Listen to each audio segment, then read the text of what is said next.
नमस्कार देवियों, सज्जनों, मेरे भाई बहनों, भारत देश के नागरिक, वो समस्त भारतीय जो विश्व के हर कोने में जहाँ भी हैं, सत्य सनातन धर्म में आप सबका हार्दिक स्वागत करता हूँ। मैं film writer director Amit Suryavanshi, alias Amit Rasurya. दोस्तों, आपको आज मैं एक विनती करने आया हूँ, एक रिक्वेस्ट करने आया हूँ, एक उम्मीद लेकर ये बात कर रहा हूँ कि बंद करिए अब ये जाति पाति का नफरत, उलाहना, प्रताड़ना, सांत्वना।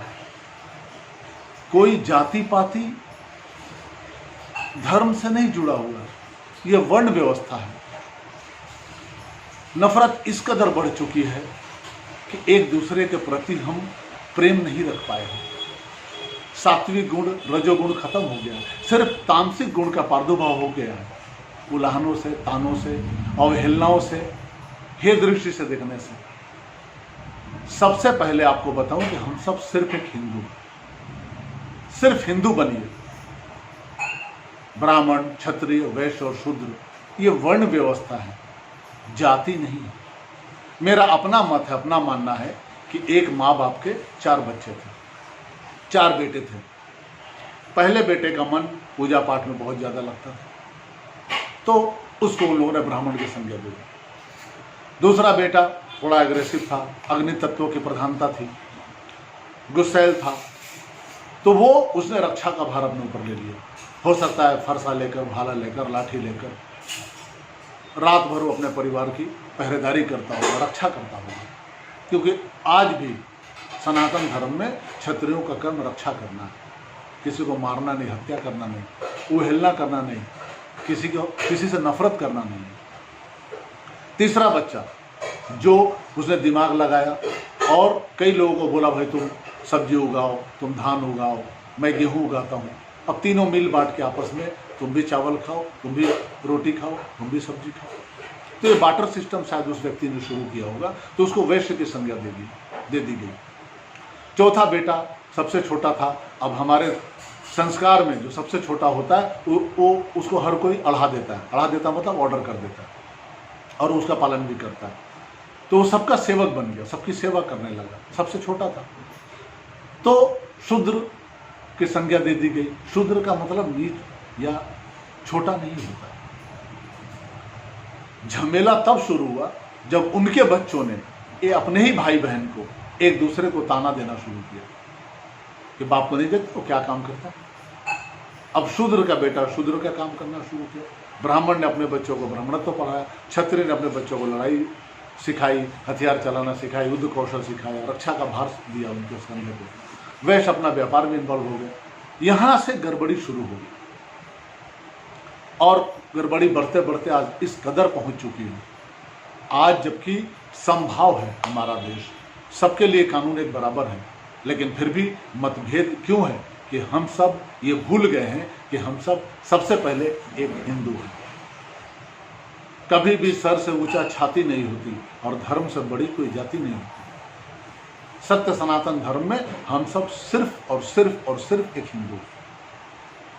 चलिए हम रामायण पे आते हैं। महाराज दशरथ के 4 पुत्र राम, लक्ष्मण, भरत, शत्रुघ्न।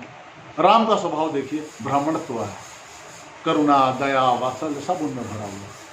तो उनको आप ब्राह्मण भी कह सकते हैं। लक्ष्मण अग्रेसिव, गुस्सैल, बात बात पे भिड़ जाते थे, परशुराम से भी भिड़ गए। तो क्षत्रिय, राम और सीता जब सो जाते थे तो बैठ करके वो तीर और धनुष लेकर रात भर पहरा देते थे। भरत एक वैश्य जो कि अयोध्या का राज मिलने के बाद भी उन्होंने मानसिक रूप से, आत्मिक रूप से, हृदय से अयोध्या का परित्याग किया और राम से भी नीचे स्थान पर सोते थे। शत्रुघ्न जिन्होंने पूरे घर को संभाला, क्योंकि फिलहाल बचा तो एक ही बेटा है, तो वो शूद्र की संज्ञा दे सकते हैं आप। भरत को वैश्य कह सकते हैं, लक्ष्मण को क्षत्रिय कह सकते हैं, राम को ब्राह्मण कह सकते हैं। लेकिन क्या ये अलग हुए? चारों भाई तो थे, एक ही माँ बाप के संतान। हनुमान जी को लेते हैं, कई लोगों ने कई डिबेट किया, हनुमान जी हमारे, हनुमान जी हमारे, बहुत लोगों ने बहुत सी बातें कही। मगर मैं आपको बताऊं कि हनुमान जी सबके हैं। जिस तरह से हवा सबका है, पवन तनय बल पवन समाना, तो हवा का बेटा हवा ही होगा। तो सब पे अधिकार है। क्या हवा सिर्फ ब्राह्मणों को लगती? क्षत्रियों को लगती है, वैश्यों को लगती है, शूद्रों को लगती है, बाकी सबको नहीं लगती? नहीं। उसी तरह से हनुमान जी सर्वप्रथम जब राम से मिलने आए तो ब्राह्मण के वेश में आए, विप्र रूप धरि राम नियर आए। राम के पास वो आए तो ब्राह्मण बन के आए।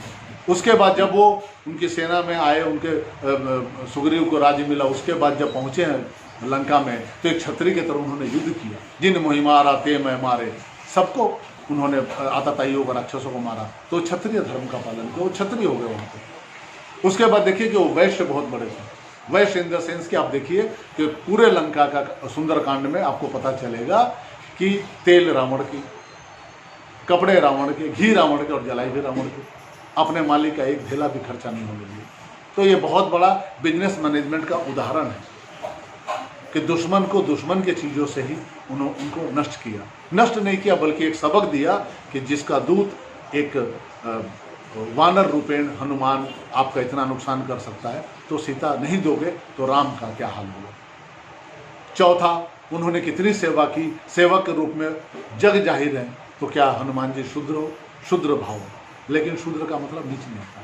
तो हनुमान जी ब्राह्मण, क्षत्रिय, वैश्य और शूद्र चारों होते। और सबसे बड़ी बात कि वो एक वैज्ञानिक भी थे, क्योंकि शोध कार्य में सबसे ज्यादा निपुण हनुमान जी थे। बुद्धि विवेक विज्ञान निदान, तो वैज्ञानिक थे। क्योंकि सीता का जन्म, शांति का जन्म तब होता है जब भूमि से, भूमज उपज होती है। जब भूमि से सीता जनक को तब नहीं मिली जब वो राजा थे, तब मिली जब वो खेती कर रहे थे, पसीना बहा रहे थे, तब उनको सीता रूपेण शांति मिली। तो भूमिगत चीजों में गहन अन्वेष करने वाले की को वैज्ञानिक कहते हैं। तो हनुमान जी ने सीता जी का पता लगाया। उनको भार राम जी ने क्यों दिया? कि उनको पता था कि ये शोध कार्य में निपुण है, वैज्ञानिक है। वरना और भी बहुत सारे लोग थे राम की सेना में, सुपर इंटेलिजेंट थे।